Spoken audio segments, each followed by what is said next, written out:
Hello and welcome to Unramblings, a podcast about stories and storytelling. I'm Fafix, And I'm Charlotte. and this week we're going to be talking about A Canticle for Liebowitz by Walter M. Miller Jr. Before we get into that, I do want to just mention that we do now have a YouTube channel. We're currently posting up all of our old episodes there, so you'll be able to listen to those there, and we'll be posting new ones once we've caught up to where we are here. We'll still be posting them on the platform as well. So you'll be able to get them on any podcast app or on YouTube, just whatever you prefer, or both. Okay, so we'll obviously have spoilers for the entirety of A Canticle for Liebowitz. If we have anything else to spoil, we'll drop that in right here along with our content warnings. Hello! We have got no spoiler warnings this week. But we do have content warnings for infanticide, euthanasia, murder, and nuclear war. So, real lighthearted episode. Okay, and back to the past. Welcome back. So I read Canticle for Leibowitz in great detail a few years ago for my master's thesis. Charlene has just reread the book over the past week or so. So she's going to do the plot summary today, as I think she'll have a little bit more of the finer details, and then we'll go on from there. A Canticle for Leibowitz is a really interesting book that came out in the late 1950s. I believe that it came out in 1959. And it is told in three different parts, but all of the three sections of the story come chronologically after a nuclear war has destroyed all of human civilization as we know it, the civilization that we're in and that the writer was living in, and kind of documenting the rise and fall of human civilization after that nuclear war, going from a new dark age in the centuries immediately after, all the way through a unifying conquest, and all the way up to, in the third component, a technological era, much like the one that precipitated the nuclear war. And in fact, in that third segment, another nuclear war occurs. The entire novel, in all three sections, is geographically centered on an abbey of the Order of St. Liebowitz, which is a monastic order of the Catholic Church founded shortly after the nuclear war by a former weapons technician who wanted to preserve human knowledge for the future generations of a more enlightened age that might be interested in it. Because, again, right after the nuclear war, there was a dark age as part of a backlash against the science and the governments that had caused the nuclear war. And I think that's a pretty good summary. There's about 600 years in between the three components, but it does seem like it starts less than that amount of time after the actual nuclear war, maybe a few generations. Yeah, I think that's a pretty good summary. I think that it's a particularly fascinating book because while it's a full novel that spans 1200 years or so, I don't think a lot of the complexity is in the plot itself, but rather in how that story is told and what it's trying to say in that process. Yeah, I would definitely agree with that. The style of the book is really interesting. I don't think I've ever read anything written quite like this book. There's a lot of Catholic theming and influence throughout, both in the heavy use of Latin throughout, and of course, it being centered on an abbey and the protagonist ish characters most often being, in fact, always being monks, obviously adds to that. There are a whole lot of biblical references everywhere that add a whole lot to the story and the deeper meanings of what's being said. Like, if you're not up on your Bible, you're gonna miss a lot of details, particularly some of the jokes, which is interesting. Yeah. And that also ties into a lot of the themes that keep recurring. Yeah, I mean that was certainly interesting for me reading it. Like I don't have a background in Catholicism, so a lot of what I know about those references come up later. I know that you have a little bit more of a tangential relationship to it, so it'd be interesting to see what you say about some of those things. Yeah, well, and one of the things too is if you Google some of the Latin phrases, which I definitely did toward the end, you can find resources that really do break down all of the biblical references because this is a book that's very commonly assigned for college courses on science fiction and things like that because it is a seminal work of sci-fi. It's also one of those books that's often annoyingly referred to as having transcended genre or some shit to become literary despite being sci-fi. I know how you feel about What Charlene is doing here is that. trying to press my buttons. Yes. She is very aware that I have very strong feelings about phrases like transcending the genre, and so much of the criticism about this book just hinges on that idea of, oh, this is interesting. It's a genre book that's clever, or this is almost literary. That's like, What we're trying to say fuck is off. that, yeah, we're trying to say is that the idea of what is and isn't literature is a lot of elitist nonsense. If you want to hear more of my rant about this, please go and listen to episode 5 on Left Hand of Darkness by Ursula Le Guin, because I'm pretty sure I give a 10-minute rant in that as well. Yeah, For a lot of the same reasons. indeed. But again, because it is assigned a lot for academic reading, there are a lot of academic resources that will helpfully translate things and let you know what certain things are alluding to or referring to, which gives you a better idea of the context that he's writing in. Because Walter Miller was Catholic and a pretty devout Catholic, if I remember correctly, although he fell out with the church later in life Yeah. after this book came out. I don't want to get too into the weeds earlier on. I do want to say I think it's interesting as a choice to include a lot of Latin or something like that in a book when you know that the majority of the populace aren't going to have that same grounding in the language. It could be perceived as gatekeepery. Mm-hmm. I think in this case, it's much more that I think Walter Miller was writing this book for himself, Mm-hmm. and the fact that it's as popular as it is a fun side effect. Like, I think he was processing various things himself through his writing. I don't know about that because while yeah, I agree with you that he was definitely working through some stuff related to his experience in World War II in writing this book. I think that part of why it resonates so much is because it taps into a lot of the fears and concerns that a lot of people have been struggling with since World War II and onward. Fears about the nature of man and the fate of humanity, and concerns about our possible hubris. I Right. th- I don't think it's just that it like is incidentally popular because you know Well, what I mean. no, I think that that is why it's resonated, and I'm reading into authorial intent that I shouldn't be doing, but I get the impression that he was asking questions that a lot of other people were asking, Mm-hmm. and I don't think he was asking them for other people to answer for him. I think he was asking because he wanted to ask, and that was his process in writing, which I think is why he didn't hold back on. I'll talk more about how this book came to be later on, but like the choice to go in and add Latin in the way that he did, I Mm-hmm. feel was much more to create what he wanted than with an audience in mind as such.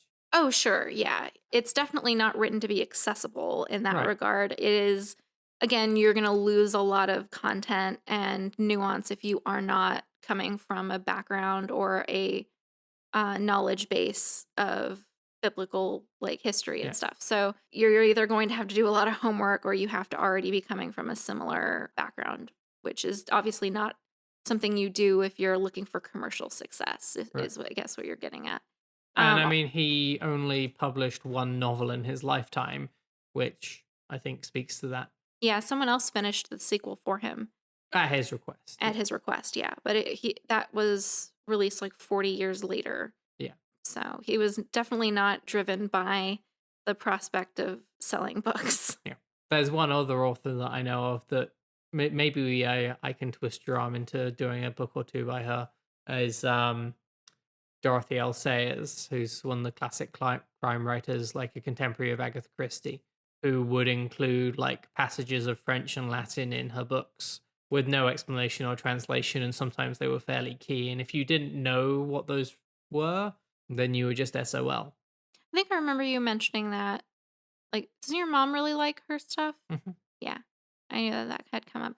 One thing I would do want to say about the Latin, though, is part of why he might have decided to keep a lot of Latin in there is because this book came out before Vatican II, when the church decided to stop using Latin in Mass, or at least stop mandating it.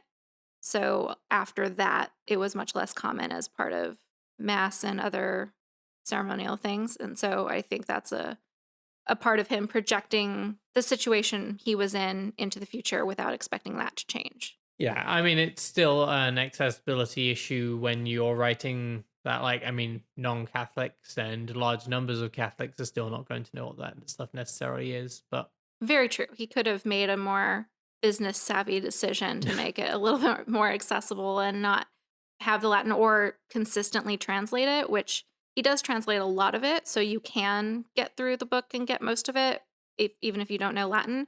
But you are going to miss some of the smaller details and some of the jokes and things like that, and some nuances with like obscure Bible references, etc. Yeah. It's my dream for all art to be more business savvy. Okay, so should we get into the story stuff? Yeah. So I think it would be entirely pointless to take a look at this story without considering the context within which it was written. Okay. So you spoke a little bit on the broad strokes of the story that we've got this civilization that is rebuilding after a nuclear war. There's a lot of violence in the book. I think all of our protagonists die within the course of the stories. Francis certainly does in the first one, and the abbot dies in the third one. The protagonist in both the second and third sections are abbots, and they both die. The abbot from the second section dies of natural causes, though. And it's building up to this point where we're moving back towards nuclear war effectively. When it comes to the end of the last section, you're at a point where nuclear war is happening once again. So, I mean, he's writing this in the run up to 1959. I know a couple of the parts were published as short stories before that. So he's writing really in the height of the Cold War. McCarthyism and all of that stuff. Right. Yeah. And in the wake of his actions in World War II. So he's seen violence and he's seen the horrors of war. They're out of it, and he's sitting in a scenario where the governments around him are jostling their nuclear weapons in threatening ways. It's not surprising that a book that comes out of that period and that experience is perhaps a little pessimistic. Oh, definitely. There are some really compelling passages in particular that make it very clear the perspective he has on some of the political things going on at the time. Like the beginning of chapter 2 opens with this like Lord's Prayer type of passage that has clearly been modified after World War III, I guess. I'm going to skip over the every other line, "O Lord, deliver us," just for expediency. Domine, libera nos from the lightning and the tempest, from the scourge of the earthquake, from plague, famine, and war, from the place of ground zero, from the reign of the cobalt, from the reign of the strontium, from the fall of the cesium, from the curse of the fallout, from the begetting of monsters, from the curse of the misborn, a morte perpetua, peccatores, that thou wouldst spare us. We beseech thee, hear us, that thou wouldst pardon us, that thou wouldst bring us truly to penance. And then in another part of the same first section, they're recounting, sort of in a biblicized version, what had happened to precipitate the nuclear war that destroyed civilization. Mm-hmm.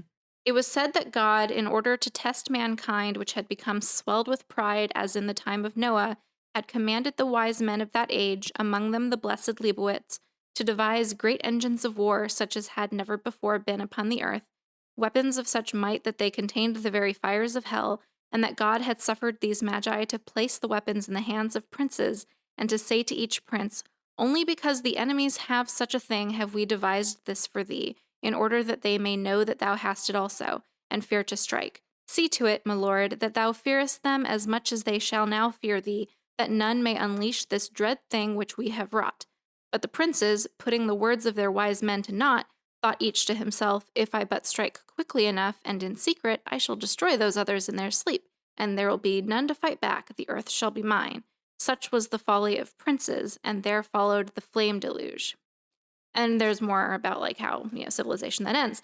So I feel that between those two sections, like Walter Miller is pretty clearly saying mutually assured destruction was a terrible idea, that it relies on people who are in power to be wise and not seek more power, and is showing that that results in World War III, or a nuclear holocaust, where the world is destroyed and all the future generations that survive are stuck with horrible consequences of the folly of the people who used to be in charge.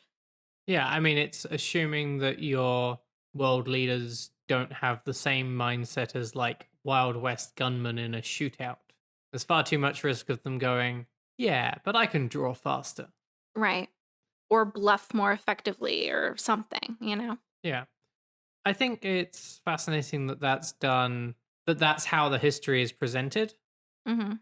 For reasons that we'll get into more in just a moment, the plot is centered around religion in certain ways. So I guess that makes a certain amount of sense, but there's no indication that there is like a more official history than that, which I think ties into the sort of history that we get of the post deluge period and the rise of the simpletons. Right, and it's referred to at some point as the simplification, Yeah.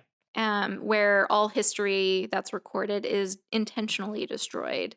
Obviously, not all, because some of this has been saved by these monks, but where berserk masses hunt down and martyr any politician or scientist or person of learning or person of authority that they can find because they blame those castes of people for the nuclear holocaust that they're now having to deal with all of the consequences of. Yeah. And they take the term simpleton for themselves as like a badge of honor.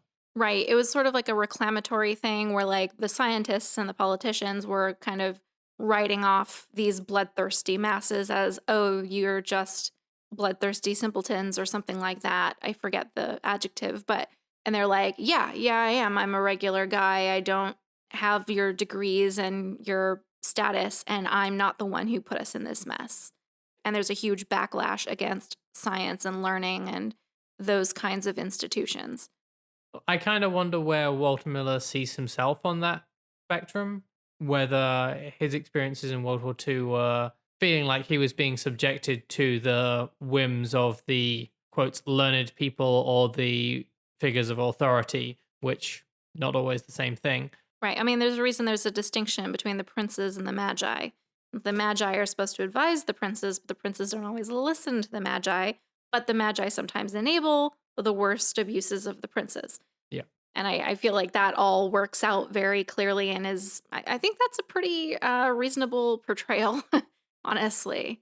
I think the story from Miller's life that is one of the most informative for this is that he was part of a bomber crew in World War II that destroyed a monastery in Italy that was actually, I think, the oldest monastery in the Western world at the time. And as a man of faith, it seems that that had a pretty big effect on him and is a large part of why this story is around a monastery. But that's something that seems to have haunted him and something that he didn't get that decision to do.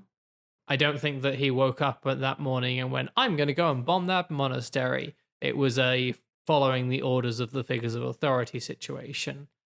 I agree that that probably had something to do with the inspiration for this book, and particularly centering it on a monastery that manages to survive through 1200 years post nuclear holocaust. And also centering on that order being dedicated to the preserving of knowledge when he himself was part of keeping it from maintaining traditions.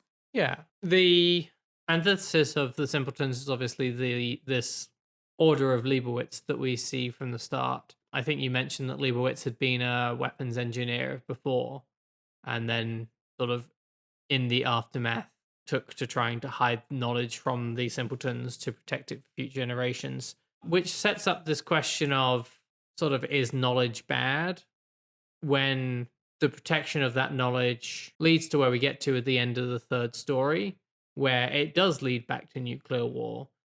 It leads us to this sort of question of is man doomed regardless, or is knowledge bad that's going to take man to that place no matter what? And with all the religious imagery as well, it sort of ties fairly well into this original sin idea with the tree of knowledge. Well, particularly as it's the tree of knowledge of good and evil in Mm. particular. Is like if you know good and evil, another part of the circling of this story is this idea that because man knows good and evil, he is always trying to recreate Eden and improve the world and the life he lives. But because of his awareness of what the possibilities are, there's always an awareness of what isn't perfect yet.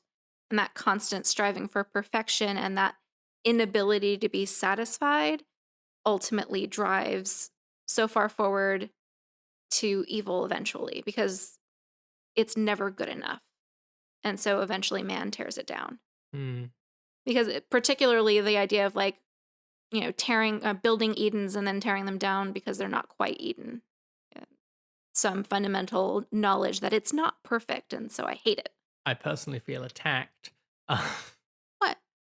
Just the like, everything has to be perfect. But it's true. It's this inability to be satisfied that is leading man to his own destruction Yeah.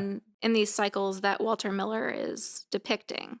Yeah, and I think the aspect of being doomed to end up in the same place and being doomed to repeat things is framed very well within the storytelling, partially just through the three narratives, but also through the repetition that you get within each of those. You sort of get this consistent cycle of a rise and fall of individuals within that. You want to talk a bit more about that? Well, I wouldn't have centered the idea of the rise and fall on individuals in this story so much as on the civilization, because what we're seeing in this book is a recreation of the history that we know about, which is, from the Middle Ages, Dark Ages, which Walter Miller was really well versed in as far as like medieval history, through the unification of countries. And there's sort of like an Alexander the Great situation that we see play out in the second part all the way through to the rise of modern technologically advanced nations and nuclear war after a prolonged period of intergovernmental tensions and there being like a world court and all that kind of stuff. So it's very clearly paralleling the trajectory we're aware of from feudalism all the way through the UN. Yeah, I entirely agree with that. I think that there is sort of a meta level going on where you get that across the whole narrative. It's about a cyclical recurrence of what has come before with a basis of our world. And Hmm. we can imagine that at the end of Canticle for Liebowitz, because humanity isn't destroyed, only Earth, that maybe a similar cycle might then play out on outer worlds in space, some such or another. However, I think that if you look down at each of the individual stories, you see similar themes and patterns and stories play out on a much narrower level about an individual and potentially an individual who isn't as important to the grand scheme of things. So if you take the first story, I cannot remember the names of these stories, so I'm just going to keep referring to them by number. Fiat Homo.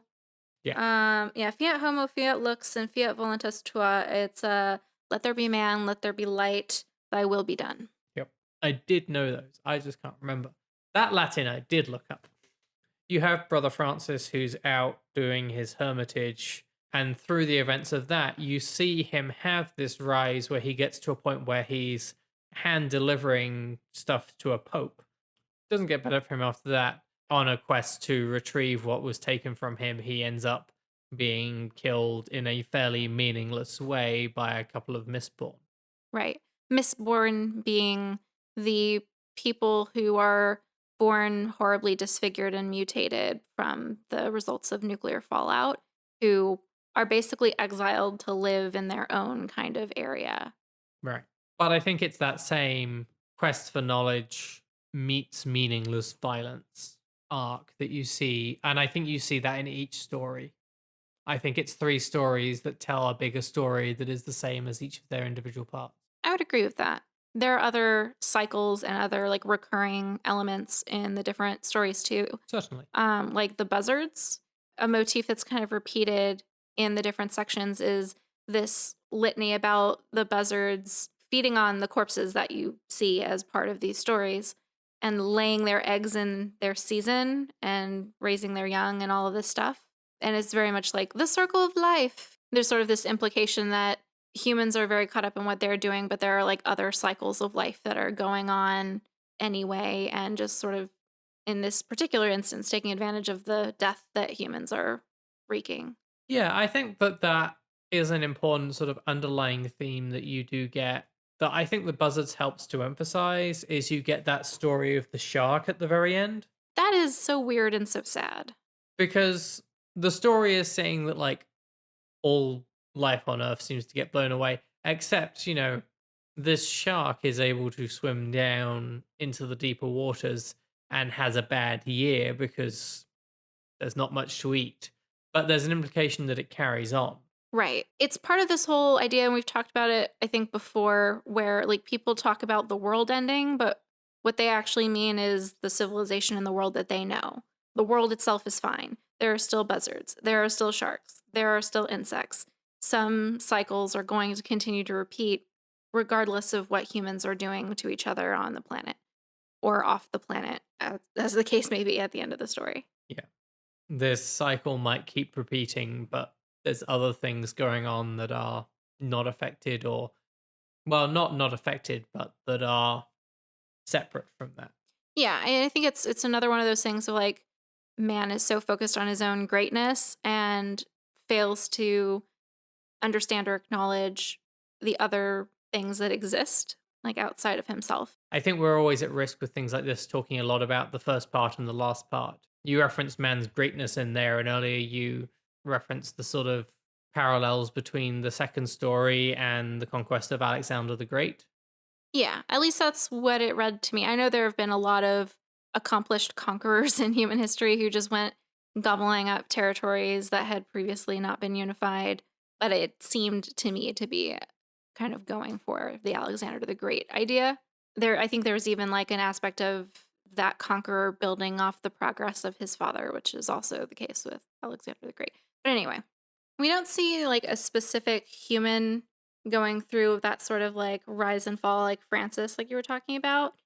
But there is some parallel in the role of the church in the second act, where the church over these past six, however many centuries, has been accruing knowledge and accruing wealth and influence with the rulers in the territories around.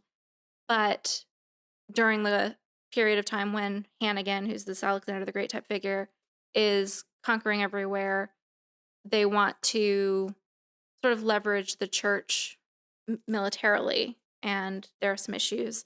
But ultimately, at the end of that, that conqueror has declared that the church is false, or like the people who had been representatives of the church are not the real church, and has his own like church officials that are not actually affiliated with the church that he then like says are the ones who actually have authority. So you see a similar sort of thing in terms of the authority of the Catholic Church, where it's been growing and then it's threatened at the end. Yeah. And again, I mean, there's that recurrence of the violence in the church and the military's part in that, and just sort of how those things shouldn't really be being put together in this situation. Right. Well, that conflict sort of comes to a head because the ruler accuses a high ranking church official of espionage because he is trying to warn members of the church about that conqueror's plans to wage a war of unification. And so, in retaliation for him killing that Monsignor, the church issues an edict against the ruler. And then the ruler is like, oh, you've seen this edict. Yeah, they're not the real church. Only these priests are real priests. And it's like a bunch of people that the church people are like, yeah, I don't know who the hell those guys are. And so it's this like situation where by trying to protect themselves from the avarice of this ruler, they've become targets and cast as suspicious characters in the political landscape. Yeah, I think it's interesting as well that you're pulling up the Alexander the Great reference with this, because do you say you didn't know that much about Alexander the Great? I don't remember a lot of details about him. I remember some vague stuff from history classes. One of the main things that's relevant here is that I mean, obviously he amassed great amounts of power and through conquest and da da da da. But as far as like his death, it's one of those things where the accounts aren't always clear, but effectively like he got ill or he drank some stuff he shouldn't have drunk and then he died. And it's sort of this meaningless, pointless end to a great rise. Mm-hmm. So I think that itself fits it. And I mean, I'm presumably that's part of why that's chosen as an illusion in there. Quite possibly. Would you say that the third civilization is in decline, or is it rising until it doesn't? I think it is more the second. I think it's more of an Icarus type situation where they're reaching too far and burn themselves, literally. Yeah, so I think within each of those sections, you get the small rise and fall. And I think that as you get further through the sections, like it becomes further along on the trajectory within each part. So I think that Brother Francis has much more of a rise and then a sudden fall. And a lot of the story is focused on that early rising period. Whereas by the time you get to the third story, it's much more about that point right before the peak and then right after the peak. Well, and I think that's part of the parallel of overall the book is describing the to fall of all of human civilization. Right. So, like, within each section, the individual rise and fall for that part focuses most on the part that that part plays within the largest story. Sure. So, while these are all on a singular timeline, the characters obviously don't really overlap particularly. There's a few references, and that's what ties a lot of the story together is there's this sort of repetition of some symbolism and also little nods here and there to, oh, this is the same world. Well, I don't know, because it's all set at the Abbey, and that's the big thing that ties it all together. It is one point in space, it's also multiple points in time. Right, but as far as the story goes, it's not. You could have stories set in Abbey 600 years apart where, besides the building, everything had changed. But there is just enough to keep a reference point to sort of keep the reader looking. I don't know. I think that's part of the beauty of it being centered on an abbey because it is a place of so much repetitive ritual and an existence that is intentionally kept as static as possible through the years. Like a monastic lifestyle now is probably much closer to a monastic lifestyle 1,000 years ago than almost any other profession that Hmm. exists in both times, if you think about it. Yeah, okay, that's a fair point. Yes, obviously the monastery and the monastic practices do tie it together. I think the fact that the plots are echoes of each other, but otherwise fairly independent for each section, does make them a little bit more separate with it aside from being within that framework. But you do get nods to the plots of the previous stories, which I think is an important part of that still. I think one of the most notable ones is the skull of Brother Francis. At the end of the first story, we know that he has been killed with an arrow to the head and is then buried outside by a figure we'll get into a bit more. And later we find out that he has been relocated into the Abbey in the second story.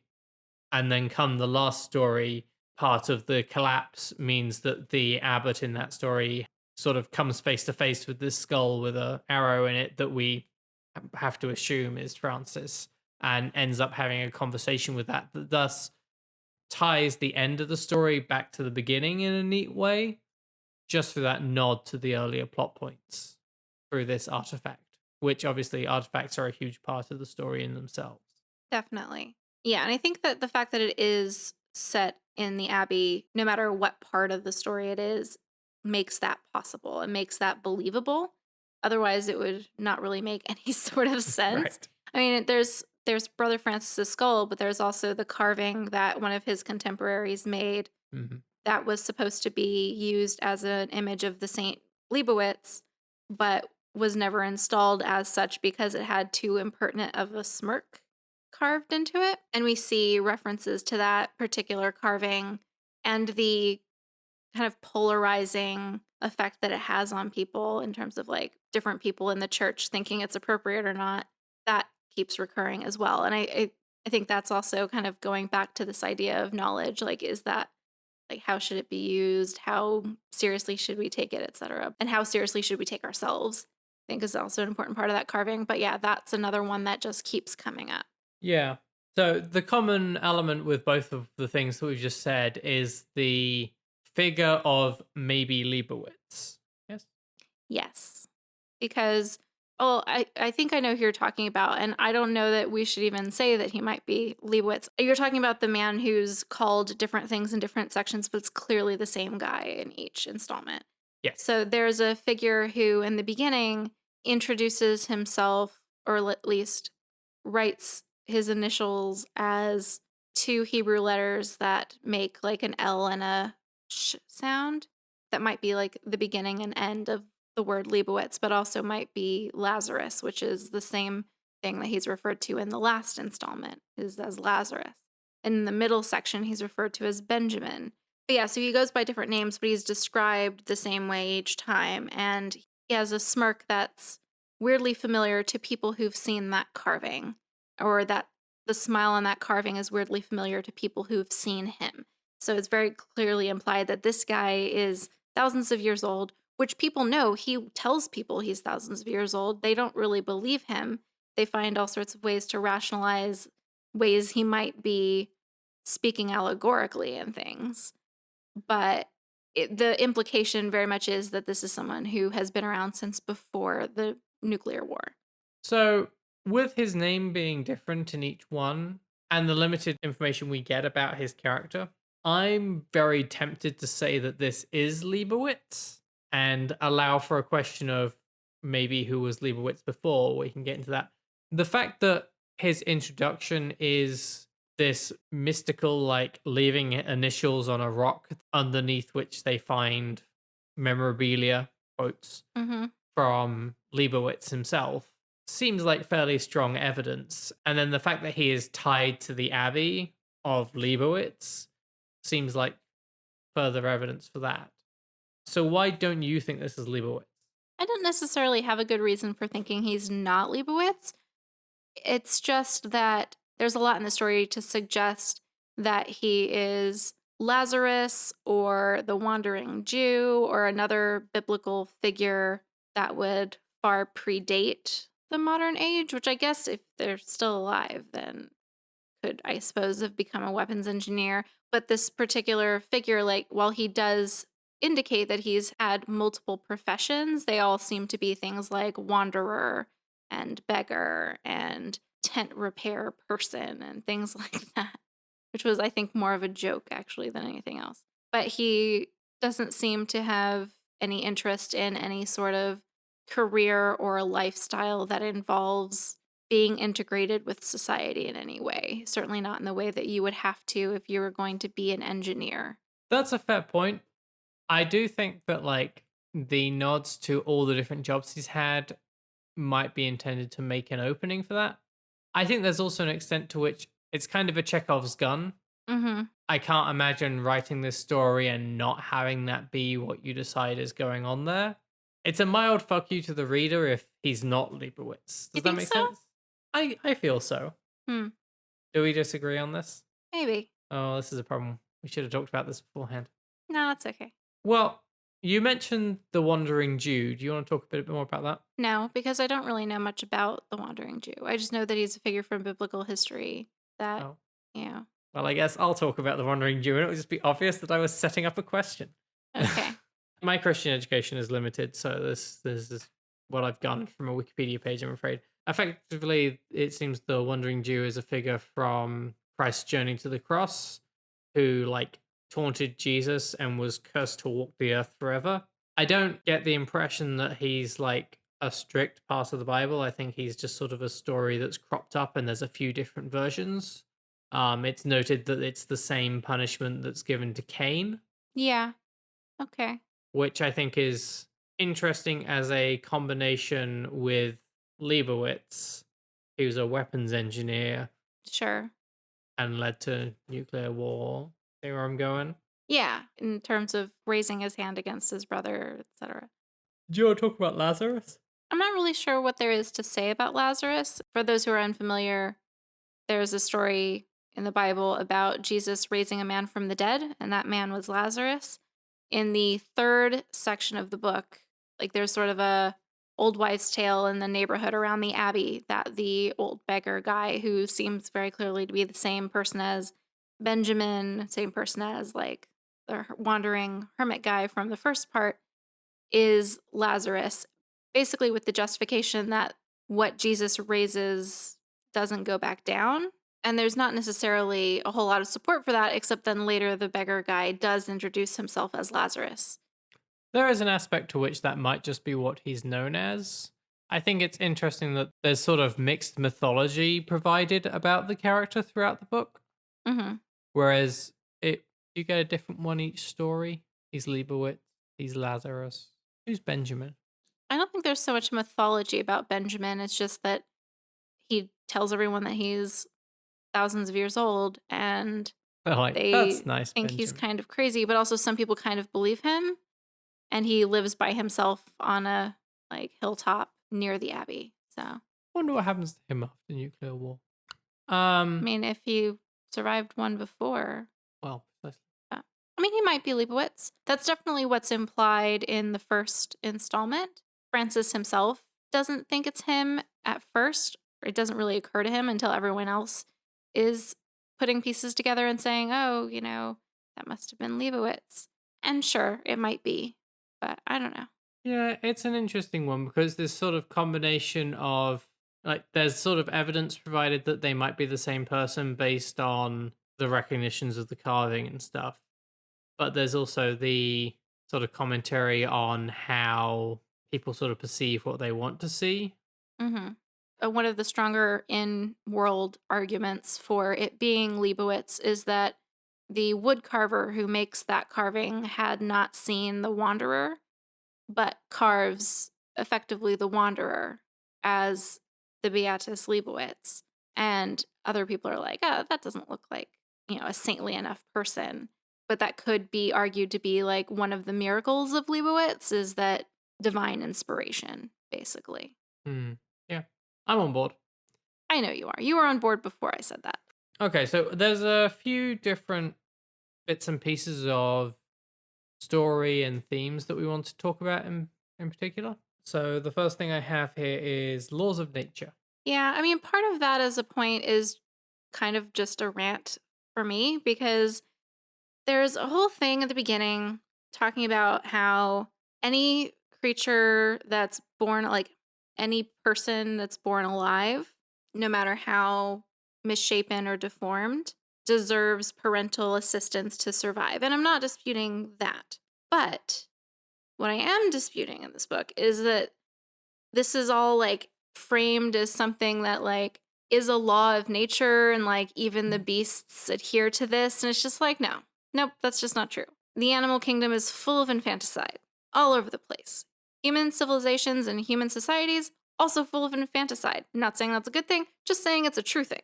There's no like inalienable law of nature that anything born alive is owed and like there's some innate drive that all creatures feel to take care of their infants and their babies. Like, be nice if that was true, but it's just not.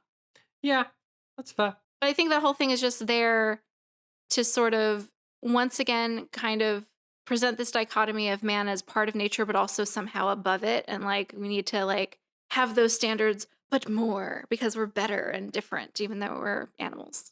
Yeah, that's fair. I mean, there's the distinction between what you're owed and what you can expect from the world, which might be an important distinction there.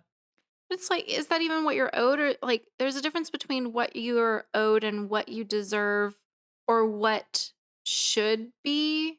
I don't know. Should is one of those very thorny words. Right, but I mean, if you're taking it from the point of view that this book has of Catholicism, it's not the law of nature is a very scientific phrase, and if we say it's a law of nature, I mean it's a law of nature that gerbils eat their young. But if you're talking about what is owed from the point of view of Catholicism, then I mean it's the whole God gave it life and therefore it is owed. Dot dot dot. Dot. Parental assistance and survival. Yeah, it's just what annoys me is that it's appealing to the wrong authority there. Like if it would say God made it so that that creature was born alive and thus its life is sacred and thus its parents are obligated to help it survive, that's one thing. But that's not what it's saying. It's saying like it's the law of nature, and that in that, even though I guess you could infer that they're saying because of God's authority in this matter, like that's why every creature born alive is owed that support, but that's not explicitly spelled out. And the thing that is spelled out is like even the beasts in the law of nature operate in this way, which I'm just like, no. The beast in the law of nature, I can agree, is optimistic, but I think that you're stumbling onto another point with this, which is that language gets muddled over time and things creep in where they shouldn't be. I mean, if you look at the language of the United States government, there's this initial push with the Declaration to avoid any reference to a deity or even a creator. But then at later dates, various people are adding in references to God, and you end up with "In God We Trust" printed on the money. The book is about this melding and blending of science and faith. You have this sort of contradictory idea with Leibowitz, where he's a weapons engineer, but also a saint. Meshing those two together across 1200 years and having an order of the church that is all about science and information, even if that doesn't extend to all parts of the church, allows for the possibility of saying a law of nature and having an element of God in your mind when you say a law of nature. I suppose. It still really annoyed me. It's like, the beasts do not operate this way. What are you talking about? Have you met beasts? I just gave a 15-minute explanation on why it was okay, and you're like, I just don't like it. It's factually wrong. But storytelling wise, I think it might be cleverly consistent. Sure. It still is wrong. Oh my god. Okay, we'll put a poll up on this Facebook page. What is your response to the phrase? Or to, like, just put the passage there and just like, what is your response to this? Like, no, the beasts are not that way at all. Or, yes, that is an inalienable law of nature. within the context of this story? If you put that as such on the page, then obviously people will talk about it from the context of our world, as you do, which is wrong. But I think that is something that's worth examining a bit more, is sort of how the church interacts with information and in turn how the church interacts with the state. You brought up off mic a particular story about a presentation. Right, yeah. The part of the story that deals with that kind of relationship most directly is the second part, fiat lux, let there be light. Because during that period, the Abbey has been accruing knowledge for hundreds of years, and now civilizations are getting more stable, and there is a collegium. There are actual scholars again. There are people, they're a minority, but there are, members of the political elite who have decided to dedicate themselves to studying the natural world again and value empiricism in particular. So a really promising, like, prodigy of a scholar comes to study the ancient texts and pieces of knowledge that the order has been guarding all these years so that he can integrate the knowledge that they have in his theory of optics, because he's been studying the properties of light and things like that. At one point during his time studying at the Abbey, he gives a lecture on his work to the monks at their request, because they've all heard that he's this great prodigy and this great mind. But he's really worried the whole time and like keeps setting up his lectures like, oh, I hope I'm not going to offend you guys. And then he gives this lecture on the properties of light, and they're like, why did you think you would offend us?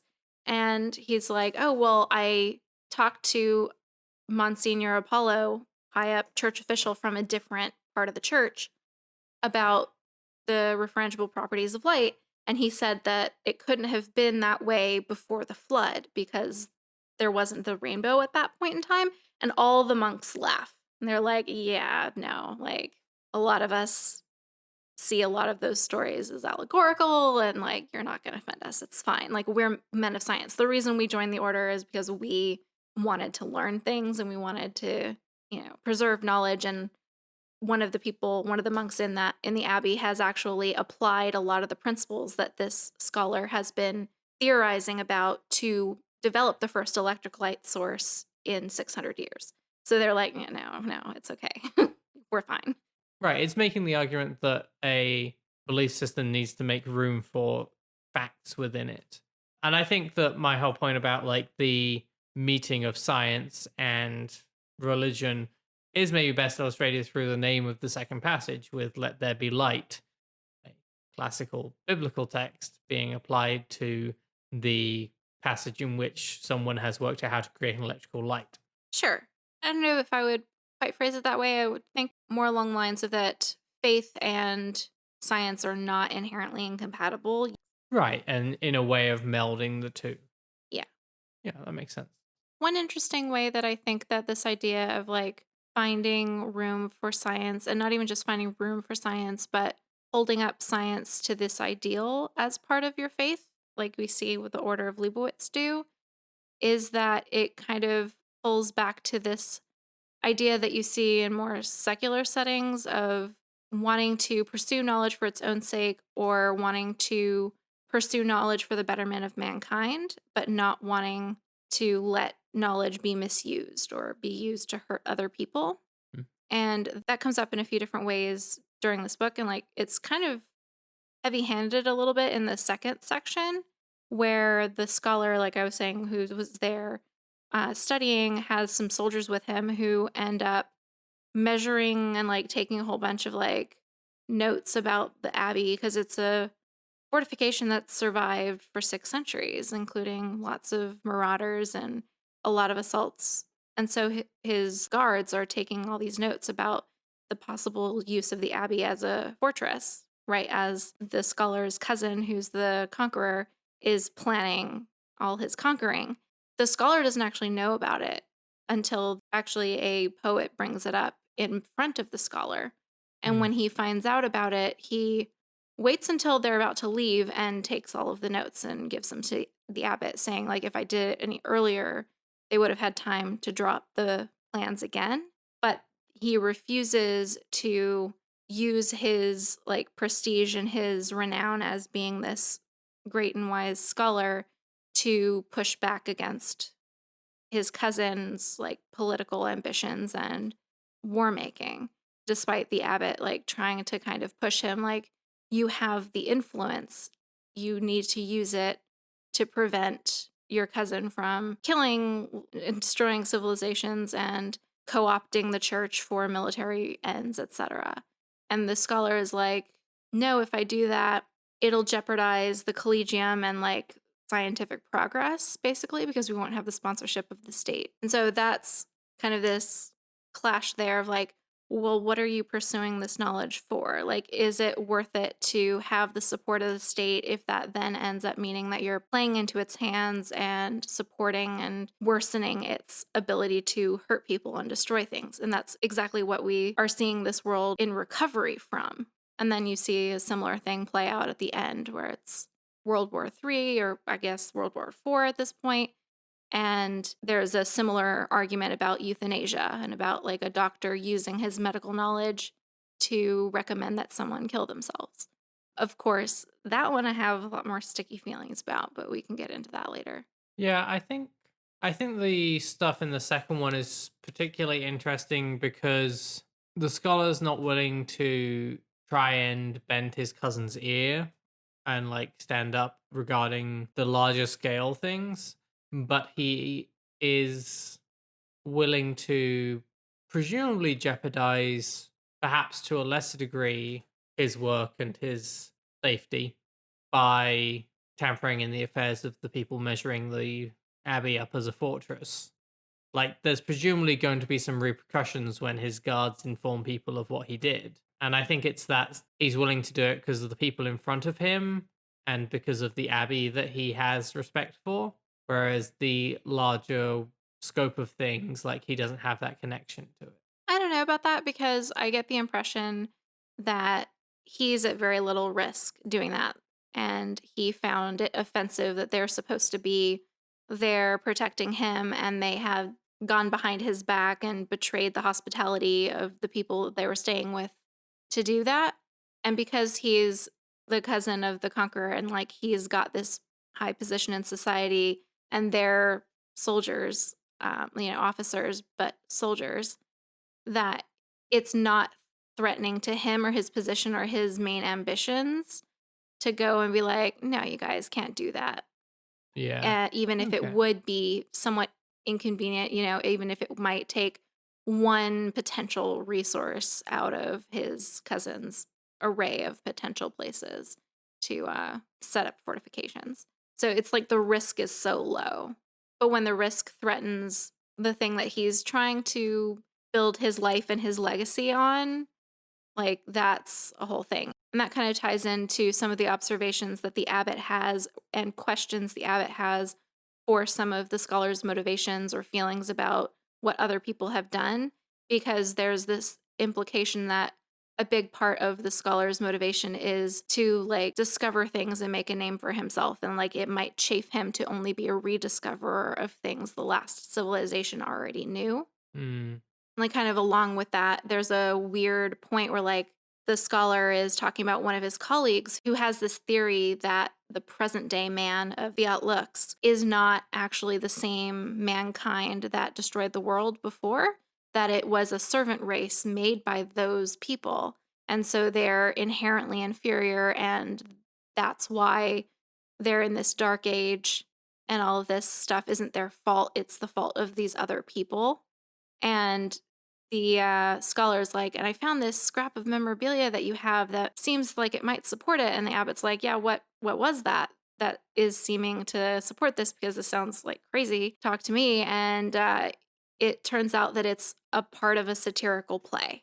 And the abbot is like, yeah, no, you are only attracted to this and seizing on this because it's confirmation bias. It's telling you what you want to know, that it's not your fault and it's not our fault that we're in a shitty situation, and the grand majority of people now do not value science, do not value knowledge. You want someone else to blame, and this is a way of doing that. What? Just the thinking about the desperation of clutching on something where you can blame someone else. It's just a little depressing in the current circumstances. Yeah. And that idea that this genius is trying to seize onto this idea that maybe he's part of an inferior race of not human beings. Because the part of that conversation is, oh, you want to say that we weren't made in the image of God, that we were made by a race that was made in the image of God. So we're like imperfect copy of a copy type of thing. And so can never reach as high or be as great as the previous civilization that we're living in the ruins of.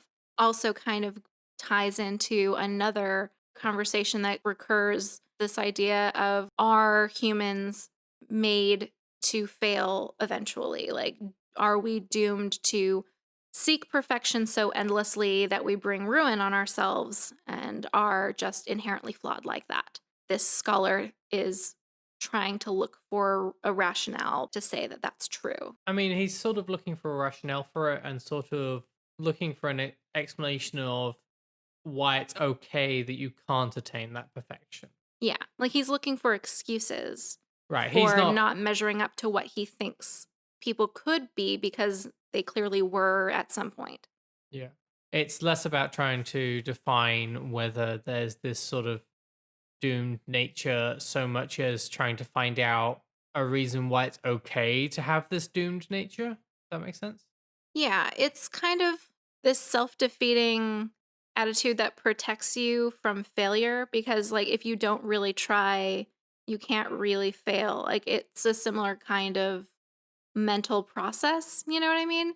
So, but in this case, it's saying, oh, I have all these limitations, and thus I shouldn't feel bad that I can't surpass them. Those are my inherent limitations. Yeah. And trying to learn the guitar, and then instead of practicing, you go and look to see whether you have a genetic defect that gives you stupid fingers. And then you're just like, you see, it's not that I don't practice enough, it's these stupid fingers my dad gave me. Yeah, sure. I mean, basically, yeah. And then, of course, that kind of leads into another larger conversation that is sort of hinted at throughout, but really, like, it's like if you didn't get it already, they kind of spell it out for you kind of at the end, of this idea of like, is it blasphemous to feel a need to forgive God for Mm. putting humans in this position where they're constantly striving, never satisfied, and eventually bring doom on themselves. And when if he made man, he made them such that they would do that, even if he made them such that they would make that original sin mistake of eating from the tree of knowledge of good and evil. Again, not that we're Catholic or necessarily believe in that stuff, but just as far as the organizing ideas of the book. To sort of go back to what I was saying near to the start of the podcast about like the world that this is written in and the experiences that Miller's gone through, it makes a lot of sense to me from this book that he fell out with Catholicism later in life. Because while this is a book that's trying to sort of make peace with, or not even make peace as such, probably a poor choice of Process? words, as much as it's trying to process the situation of war and nuclear situations and mutual destruction, it's also asking that question of how could God let this happen? It feels like someone is who is personally struggling with their faith, trying to work out why these events would happen under the God they've been told about, unless that's a cruel God and could lead someone to a position where they're going, do I need to forgive God for these cruel actions? Does that make sense? Yeah, it does. And it's interesting because the point at the end when, it's really in your face in that like a woman who has an extra head, presumably due to genetic defects from lingering fallout, tells the abbot that she needs to forgive God. And the abbot is shocked and like kind of appalled, but also then kind of gets it after she talks to him about it a little bit and is like she feels the need to forgive God for giving her the life she has where she has an extra head and is an outcast in society and also in other ways seems to not have a great life pretty unsurprisingly. But the priest eventually comes around and even though he initially had viewed even the question of trying to forgive God, like a mortal trying to forgive God, as blasphemous, then kind of seems to be on her side with that at the end. With the Rachel and Mrs. Grayle character, who's lived this way for a long time, being an outcast because of things beyond her control, she's had a lot of time to deal with it. And I think that the abbot has been in a pretty strong position of privilege for a while. Mhm. And it's sort of taken him being in this position of feeling doomed to be able to understand that point of view. Yeah, and he sort of comes to understand it also as a point of view that's relevant to all of humanity. Like that there's a need, or there's at least an argument for a need to forgive God for putting man in this position, making mankind such that he's never satisfied and constantly bringing ruin upon himself in pursuit of a perfection he can never attain. Yeah. But at the same time, he's conflicted about even thinking about it in that way because there's also that idea of like, that's also, again, very prevalent in those same last few pages that God does not give you anything that you cannot endure. And there's the whole thing about him enduring his own painful death after having advised someone else to do the same thing. Yeah, I mean, the fact that someone can endure what is given to them doesn't mean that they have to be happy about it or that it's fair or just. Sure, and I think that's a big part of it. Like the whole idea of this book is that these are really hard, conflicting views, but there are good points on both sides, and there's no easy answer. It's just hard, and it's a reflection of a cruel and complicated and confusing world that's unfortunately still very relevant. Yeah. Like part of the conflict that is sort of spelled out at the end is this idea that like were humans made to screw up like this over and over forever or not? There's a question of determinism in there. Were people made to commit original sin? Like was that part of the plan? Or was it free will? Like was there ever actually a choice? Is there ever actually a choice that is possible to make that would lead to the end of this destructive cycle? And that's still very much an unanswered question. And I think that's also, like, on a micro level, part of what that euthanasia argument is about. Also, at the end, when there is another nuclear blast near the Abbey, and there are a lot of refugees, and the Abbey is being used as a site for triage. And the doctor that talks to the abbot about it says that he has recommended euthanasia to people who are kind of beyond saving. Like they're going to die horribly in a few days, no matter what happens. And so he recommends that they go to a mercy camp and get euthanized. And the abbot tells him he can only set up his triage center in the abbey if he promises to not recommend it. Like you can tell people what their options are, how bad their situation is, but don't recommend that they go and kill themselves because then you're an accomplice to murder and you're an accomplice to ending a life that God has given. And the doctor promises, but then goes back on his promise, tells a woman that she should euthanize herself and her child who's too young to really understand what's going on. And the abbot tells the woman not to do it. And there's a whole argument between him and the doctor where they're trying to kind of explain their positions to each other. And the doctor is coming from this position of like, there's no hope. All there is pain. It's merciful to send people to kind of get it over with without all the suffering. And the abbot is coming at it from the side of you don't throw away the life that God gave you, and it's murder. While there's life, there is hope. So it's a very complicated thing. And like, honestly, I think the way I'm explaining it doesn't really convey the abbot's point as persuasively as Walter Miller does in this book, probably because it's not the position I necessarily would take. But it is presented persuasively enough that I do get why that is the stance that some people have.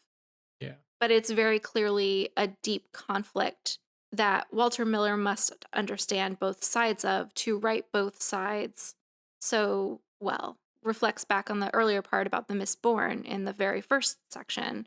The Mistborn that end up murdering Francis in an earlier conversation when he encounters them, he makes reference to the way that neighboring tribes venerate their ancestors, and the Mistborn immediately are pissed. And they're like, no, we do not venerate our ancestors.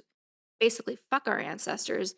We hate the people who gave birth to us and consigned us to this life. And it's kind of this idea of like blaming the one who made you for putting you in a shitty position. Going back to that same thing with, is there something to forgive God for? Has God committed something horrible against mankind in making us the way we are? Yeah. I think that euthanasia conversation most likely goes back to what I was saying of like feeling like a lot of the book is that sort of argument with your own faith situation. It's a similar sort of issue of God says this, but I've lived in this world and that doesn't seem practical or fair at some point, which means that either God is wrong or God is cruel. Right.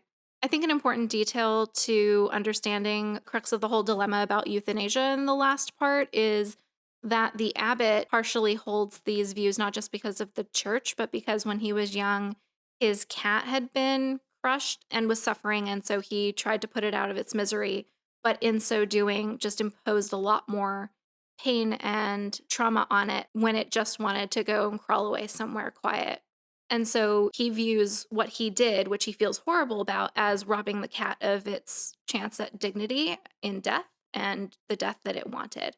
He's viewing euthanasia the same way. Like if you're recommending that someone do that, or if you're helping someone kill themselves, then you are interfering with the natural order of things and the way that they should naturally die, even if that involves some suffering. But the irony of that is what that's led him to do is impose a sentence of greater agony and suffering and indignity on someone who is trying to make a choice they view as more dignified and like the death that they want.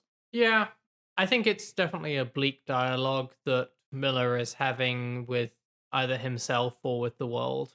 I kind of find it fascinating that this book was published just 10 years before Left-Handed Darkness, which springs to mind because we did the earlier episode on it. It's another classic sci-fi book where the message in Left-Handed Darkness, by contrast, seems to be so much that there's a lot of things we struggle with on a social level but is ultimately optimistic, I think, for that ability to change and like view things differently with the right impetus. Whereas I don't see much optimism in Canticle. It is certainly a deeply conflicted book. Yes, Like, that's a very good way of putting it. that's really the most distinguishing thing about it. It's just full of all of these really big questions that don't really have good answers and have really good arguments on both sides, which is part of what makes it very compelling because you can see moments of yourself in various arguments that different characters are making and see reflections of the world and doubts and concerns you've had about it also reflected in it. Yeah. Well, I think that that sort of covers most of the main points that we want to talk about. But I think there's a big question here, and it's sort of the culmination of a lot of the questions that Miller's asking in the book. There's this: is knowledge or the pursuit of knowledge bad? Is mankind doomed? Are they fundamentally bad? And I think the big question is, what is Miller's take on this? What's he trying to convey through the story? I think you could rephrase that as him asking, like, is there any hope for mankind? Like, are we doomed to constantly repeat this cycle of rising and falling, forever Icarus trying to reach the sun and always crashing down to earth? And similarly, like, is the pursuit of knowledge just always going to further that decline ultimately? You could also put it as like, does the moral arc of the universe bend toward justice? A lot of people have asked this question. Are we getting any better as a species over time, or are we just the same all the time, making the same mistakes forever? And as far as what Miller ultimately seems to be coming down on, I think he's trying to end it on a somewhat hopeful note as far as that. And the reason that I say that is because at the end, when the small segment of the Order of Leibowitz gets on a spaceship to establish the church and the memorabilia with remaining humanity, no matter what happens on planet Earth, the last monk to enter the spaceship takes off his sandals and beats the dust off of them outside before coming into the spaceship. And that is a reference to biblical passages Mark 6:11, and whosoever shall not receive you nor hear you when you depart thence, shake off the dust under your feet for a testimony against them. Verily I say unto you, it shall be more tolerable for Sodom and Gomorrah in the day of judgment than for that city. And like, it seems like sort of a like, well, fine. If it didn't work out on Earth, it didn't work out on Earth. We'll try again somewhere else. It might not go well, but we'll try again somewhere else. Yeah, okay. I mean, I think that the biggest argument I can see for him coming down on maybe we're not doomed is the fact that he does write survivors in. He could easily have written this story without there being people out in space already and the entirety of humanity being wiped out at the end of the book, or at least reset in the same way that they were at the start of the book. But certainly that choice to have people leave, as you say, does lean towards that hope rather than despair side of things. Yeah. It definitely also does leave the door open for it to just be another iteration of the cycle where Sure. mankind builds up its interstellar civilization and dooms itself the same way it did on Earth. That's certainly a possibility. But there's at least no finality there. And there's, as you say, there's no explicit resetting to exactly where it started. I think that there's also an element of, when it comes to the pursuit of knowledge, what your motivation is an important distinction. I think it crops up a couple of times, most notably with the story you mentioned already earlier about the guy who finds the part of the satirical play and is like, aha, this is proof of my theory. It's like, His no, friend's theory. his friend's theory. This is, you're not pursuing knowledge honestly. You're looking at it for your own betterment. And I think it's a similar sort of thing we see with people in the Abbey jumping to the conclusion that that lone wanderer is Liebowitz. The biggest argument at very first might well be they kind of want it to be Liebowitz. I kind of want it to be Liebowitz. It makes less matter if I jump to that conclusion, though. Yeah, well, and that is a thing that the abbot's really worried about in that first section is that no one will take it seriously because it'll be too fantastical and too potentially self-serving. It's like, this has happened in other orders, they're up for canonization and everyone's seeing miracles everywhere and it just starts to look ridiculous. And then they decide that it's not a real, like none of the miracles are real and they won't canonize that person. So that's why he really tries to quash all of those jumping to conclusions and tries to be like, okay, we don't have any proof of that. No, we're not jumping on that train. We're going to have an independent inquiry by people who have no skin in this game to evaluate, the case for canonization for us. So there's no appearance of any sort of bias. Yeah. So I mean, I would say that like I think Miller is. Let's say I don't think that Miller says that humanity isn't doomed to repeat this cycle and that knowledge isn't bad, but he hopes that it isn't. Say that again? So let's say He's not saying it isn't, but he hopes it's not. he's not saying that knowledge isn't bad, and Mhm. he's not saying that humanity is doomed. He's saying he hopes it's not. Yeah. Yeah, I would agree with that. Like, the ending does seem to be an open door. But an optimistic one. I'm not even sure. I mean, I know I said at the beginning, like, I think maybe he is going in an optimistic direction, but on further reflection, like that same gesture, like it's not necessarily an optimistic one because part of that reference is preach Sodom to Gomorrah. I mean, we know how Gomorrah ends too. So, I mean, maybe it's not as optimistic as I first put at the beginning, but it's at least not admitting failure yet. It's we're not dead yet. There's still a possibility of change. Yeah. I think that's fair. I don't know, one part that could be construed as hopeful is the Mrs. Grail's Rachel transformation at the end, because this is that bicephalous woman we were talking about before, who was saying like she wanted to forgive God. That's the term they use for her in the book. Okay. I just thought you just knew that off the top of your head for a moment. I mean, I do just by the roots, but anyway. So should I not use that word? No, please do. I was just like, what? Because at the end, when the abbot is dying, the other head, the Rachel head on Mrs. Grail's, kind of gains awareness, and Mrs. Grail's head, the one that had been active and older, goes into sort of a coma, and the body of this woman seems youthful again. Like she'd previously had like arthritis and stuff, and also even like the skin on the Mrs. Grail's head is like youthening. There seems to be this transformation from this like old and ill woman who has been dealt a really bad hand at life, kind of transforming into this sort of Virgin Mary reincarnation.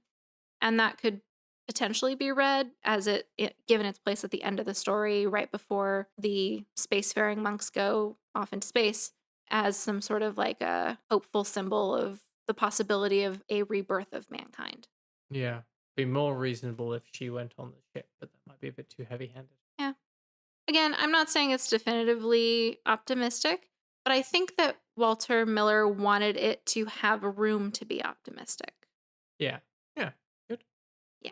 But I think the bigger question is if hundreds of years from now you were up for canonization, what would be the best piece of memorabilia? Oh, specifically for me? Mhm. I don't know. It's weird because, like, the memorabilia they find of Leibowitz is like a shopping list or something with a note about his wife on the end. So it looks like it can really be anything. I just find a really nerdy crochet pattern. Yeah, I mean, I don't write stuff down as much now. Like, mostly what I write down is shopping lists. And when we play Keep Talking and Nobody Explodes, the notes necessary for that. And also, like earlier today, some Adobe Audition like steps, for certain editing things that I wanted to try. And I feel like those would be esoteric enough for sure. Yeah. So maybe that, yeah, I don't know. I guess if I was like a candidate for sainthood, they'd want stuff about my life. I do have some journals. You have a lot of empty journals you've never written. I've got a lot of mostly empty journals that I've written a small amount in. I journaled a fair amount during my 2007 trip to the UK. So there's stuff about like that. I do have a journal from around the time that my little brother was born when I was 9. And there are entries like from when he was born and like my commentary about that and stuff. So that might be a good candidate. Yeah. Although they might draw some weird conclusions, like Clearly she died young in the UK. This journal suddenly abruptly stops. Yeah. Maybe birthday cards I've sent to people or given to people. Hmm. That's something I do tend to like write a decent amount in when I give cards to people. So I don't know. It depends on if they retain the capacity to read electronic media at that point. Then that opens up way more possibilities. And I can have all of my emails where I'm very carefully trying to not say it was in the email I already sent you. Planned obsolescence will be the death of that, unfortunately. Yeah, probably. The only like digital media that will survive will be Nokia. Will be what? Nokia phone. Mm, I do have one of those. Maybe my old Nokia phone, Yeah. actually. There you go. I think it might still be in a box somewhere. It definitely still worked the last time I encountered it. Just 2,000 years from now, we can still play Snake. Yeah. What about you? What would be the best piece of memorabilia for your like reliquaries or whatever? Or I guess a reliquary would have to be a part of your body. So, what would be the most compelling relic of you? I really should have foreseen that this was going to come back to me when I asked it, shouldn't I? Yeah, obviously. I don't know. You mentioned the handwriting things, and I'm trying to think of things I handwrite still, and like I don't know. I suppose it could also be something you've printed out that could be definitively attributed to you. I mean, you did publish a book, so Yeah, but they might not be able to attribute it to you. yeah. I think that if they were to find a remaining copy, like that's too easy. Mm. I suspect that, like knowing my luck, they would probably find some of like the poems from when I was 16. Um, Awesome. I or mean, I've poss- got some embarrassing ones like that too, so. I mean, the thing is that like some of them are embarrassing, and some of them I haven't read in many years, and therefore I don't know that they're embarrassing. Mm. But I think I'd be more likely to like turn up as a strange apparition and confuse the hell out of someone. I think that that would really be my move more than leaving memory. No relics, just hauntings? It's gonna be the title of my biography. No, I don't know. Maybe both. Maybe shitty teenage poetry and random haunting. Okay. Okay, I think that that answers the bigger question. Do you have any fun facts, or possibly for this book, facts, Well, we already mentioned that he wrote a sequel. or that he partially wrote a sequel and had someone else finish it? Yeah, we mentioned that in passing. Yeah. I'm not sure if it classes as a sequel. Yeah, it's a more of a midquel Yep. because it takes place during the same period of time as Fiat Lux, right? The middle Yeah. part? Yeah. Yeah. The only fun fact I have is about the composition of the novel. Walter Miller Jr. primarily wrote short stories and the occasional novelette throughout his career. And this kind of isn't an exception because he wrote the first two sections originally as individual short stories, and they were both published independently in magazines. And it wasn't until the second one was published that he was like, huh, these are the same story. And he wrote a third part to it and went back and rewrote parts of the other ones to make various changes, including adding in more Latin, changing some character names, adding in additional characters. So he certainly fleshed them out a lot more for the novel, but they did originate as individual short stories that were then stitched together into a whole, which I think is fairly apparent on reading it because they are such independent stories. It's sort of a similar process that Raymond Chandler went through with The Big Sleep. Yeah, that makes sense. I can see how that resulted in such a uniquely constructed like entire story because if you were trying to write them all together at the same time as a coherent unified message, I think it would be hard to avoid intertwining those stories more than Yeah. they currently are. So that makes a lot of sense. It also makes sense to me just like as far as thinking about him trying to work through these ongoing like traumatic experiences and troubling questions that's something that would keep coming up in his writing over Yeah. time. Okay, I think that's pretty much it for this episode. We will be maintaining our bi weekly schedule for the foreseeable future. You can follow us on social media, which you can find down in the show notes if you want to make sure that you keep up to date to any changes with that. You can also subscribe to our YouTube channel if you would like to go and listen to our podcasts over there. They will soon all be available up there, roughly as easily as they are on any other podcast platform. Thank you for listening to Unramblings. We hope you'll join us next time. But I think the bigger question is, do we have free will? Let's just knock that one out now. What do you think? No? Okay. Oh, that's a real softball there. I mean, as depicted in this book, No. Just philosopher. just in general. Oh, yeah, I'm sure we can answer that one in the next few minutes. It's not like sages haven't been working on that problem for millennia. Do we still have sages? Yeah. I think. So, Okay. Doesn't feel like it. well, that's a whole different problem.